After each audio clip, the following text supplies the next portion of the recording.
આ બાજુ રોટલી રજવાડી રોટલી બનાવવાનું કામકાજ ચાલુ થઈ ગયું છે અમારા કાકાના હાથે. જો એક રોટલી બનવા પણ આવી ગઈ છે.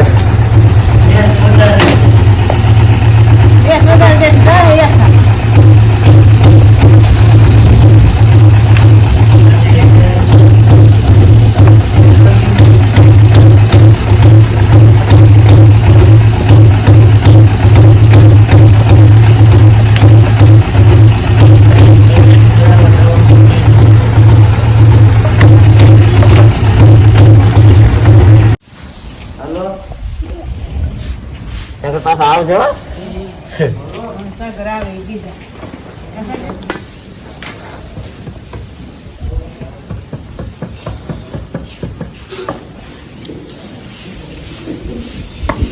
દીકરા અમારા પુત્ર છે એને લાઈક કરો, શેર કરો, સબસ્ક્રાઇબ કરો, કાના પર લો.